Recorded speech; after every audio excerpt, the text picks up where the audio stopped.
Oi, gente, tudo bem? Aqui é o Gustavo e hoje nós vamos dar continuidade à nossa aula de modelos atômicos. Essa é a segunda parte. Bom, na última aula nós tínhamos visto que o último modelo atômico proposto foi o modelo de Thomson, no qual dizia que o átomo era uma esfera de carga positiva incrustada de elétrons e com carga total nula. Porém, em 1911, o físico Rutherford conduziu um experimento que mudou o modo como o átomo era visto por cientistas da época. Então, Rutherford ele já sabia que alguns elementos emitiam feixes de partículas positivamente carregadas, as quais foram chamadas de partículas alfa. Então, Rutherford trabalhava muito com a radioatividade e uma das limitações do modelo de Thomson era essa questão dele não explicar os fenômenos envolvendo a radioatividade. Então, ele conduziu um experimento no qual dois de seus estudantes atiraram partículas alfa contra um fino pedaço de folha de ouro, cuja espessura era de poucos átomos. Então, vamos dar uma olhada nesse experimento. Aqui nós temos um elemento radioativo que libera partículas alfa. Lembrando que as partículas alfa são positivamente carregadas. Então, essas partículas, elas são constantemente lançadas em direção a uma lâmina de ouro, que é fininha, e ao redor dessa lâmina de ouro nós temos um anteparo revestido com uma substância que produz alguns pontos luminosos onde as partículas tocam. Então, olha só, reparem o que aconteceu.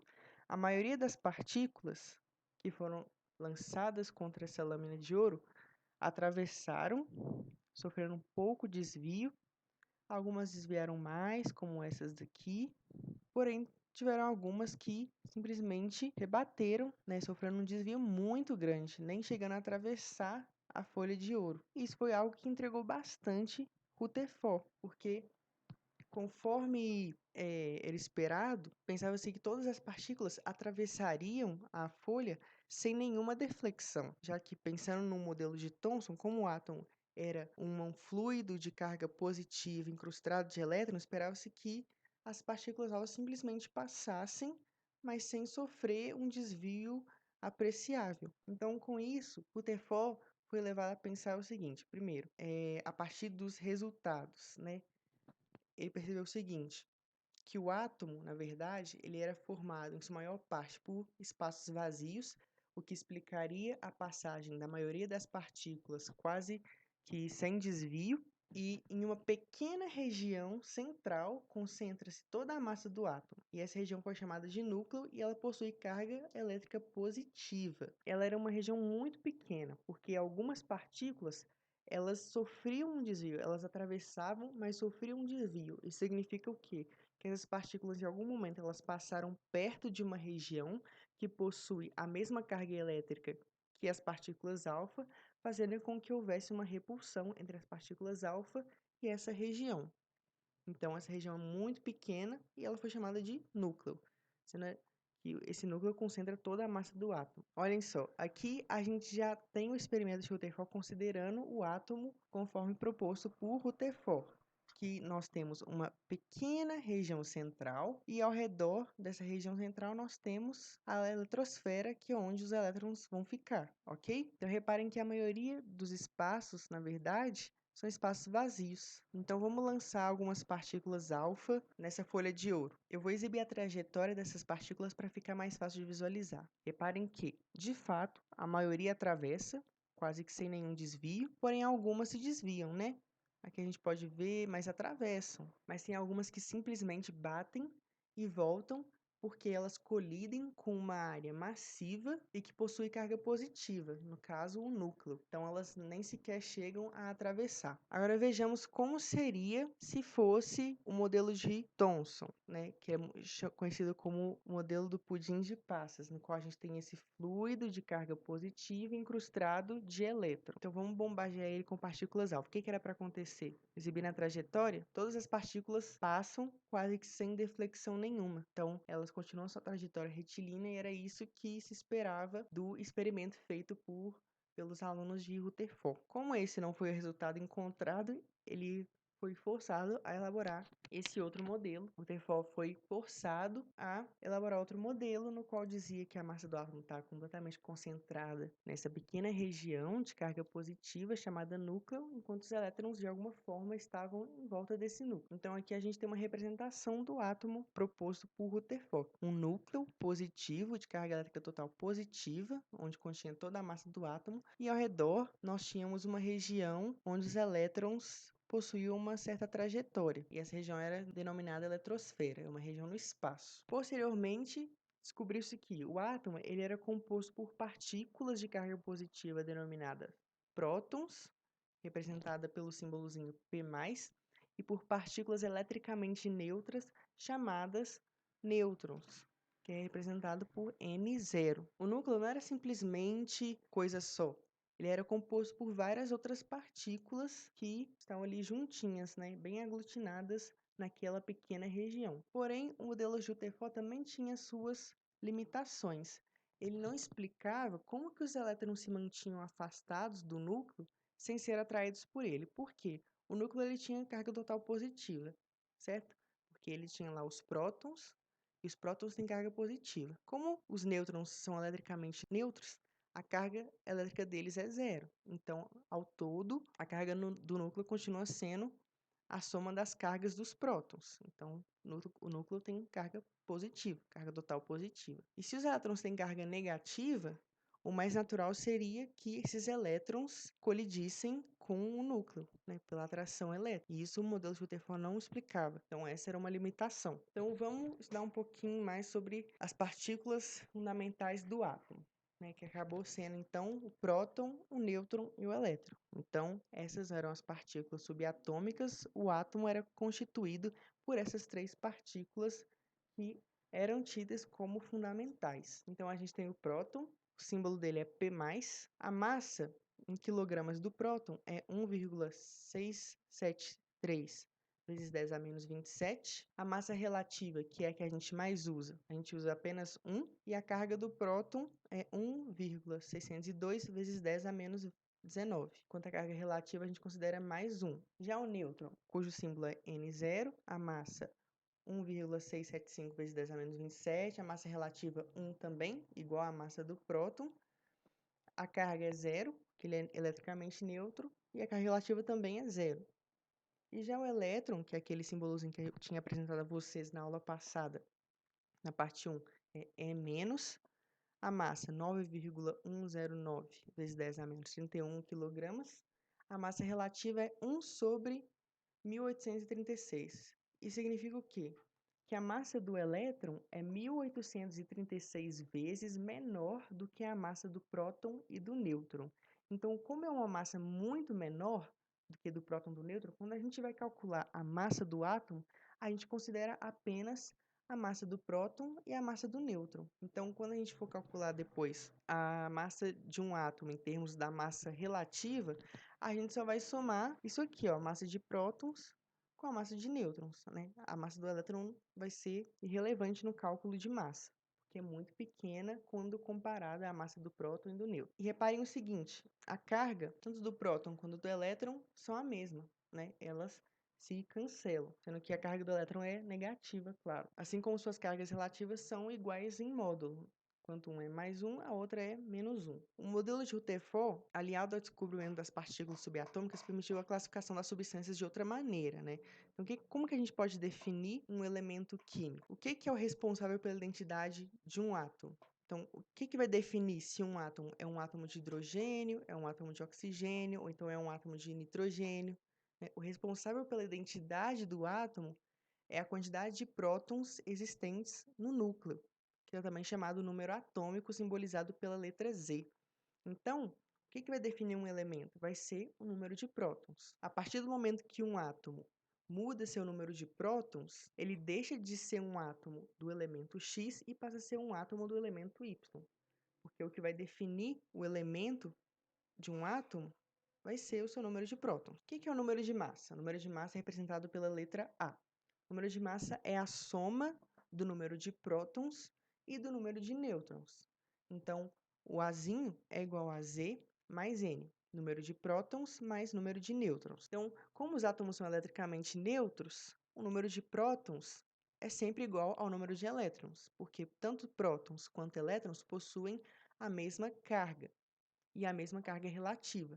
Então, para que o átomo seja eletricamente neutro, eu preciso ter a mesma quantidade de cargas negativas e de cargas positivas. Então, o número de prótons sempre vai ser igual ao número de elétrons, mas não necessariamente o número de prótons vai ser igual ao número de nêutrons. Então, olha só, a gente tem essa notação aqui. Por exemplo, o carbono tem o número atômico 6, então todos os átomos de carbono têm o mesmo número atômico, 6, tem 6 prótons no núcleo.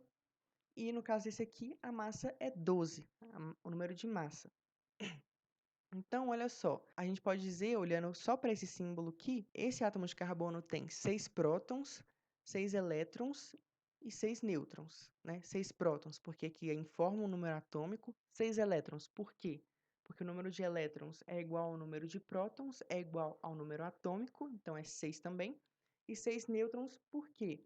Porque a gente vai pegar esse número de massa e subtrair o número atômico para descobrir a quantidade de nêutrons existente no núcleo desse átomo. Então, aqui ele tem 6 prótons, 6 elétrons e 6 nêutrons. O hidrogênio, aqui eu tenho número atômico 1 e número de massa 1. Então, eu tenho 1 próton, 1 elétron e 0 nêutrons. O sódio, número atômico 11, número de massa 23. Então, ele tem 11 prótons, 11 elétrons e 12 nêutrons. O ferro, número atômico 26, número de massa 56.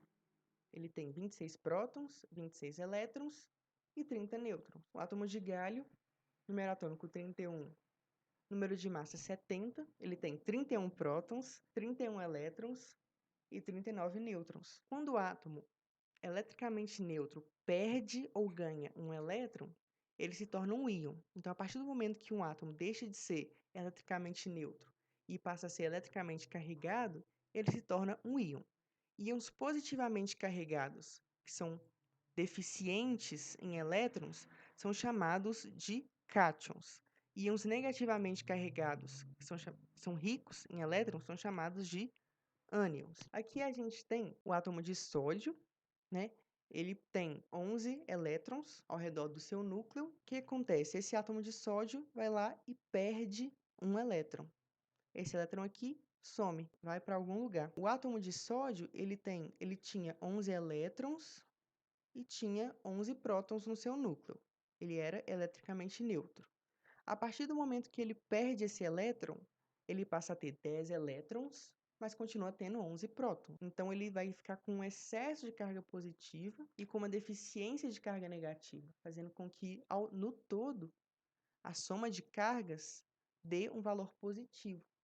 Então, o sódio, quando ele perde um elétron, quando ele perde uma carga negativa, ele fica positivo. E reparem que, na hora de representar, o número atômico e a massa e o número de massa não se alteram. No caso daqui, a gente tem 17 elétrons. O átomo de cloro tem 17 elétrons e 17 prótons. A partir do momento que esse átomo de cloro recebe um elétron, ele ganha um elétron, ele está ganhando uma carga negativa, ele fica com 18 elétrons, mas ele continua tendo 17 prótons. Então, ele tem um excesso de carga negativa. Se ele tem um excesso de carga negativa, ele tem um elétron a mais em relação ao número de prótons, portanto, ele ganhou uma carga negativa, fazendo com que ele se tornasse, assim, um ânion, no qual chamamos cloreto, e ele vai receber essa carguinha negativa aqui. Quando ocorre esse processo de formação de íons, né, o número de prótons ele se mantém, então o sódio que tinha 11 prótons, ele se manteve com 11 prótons,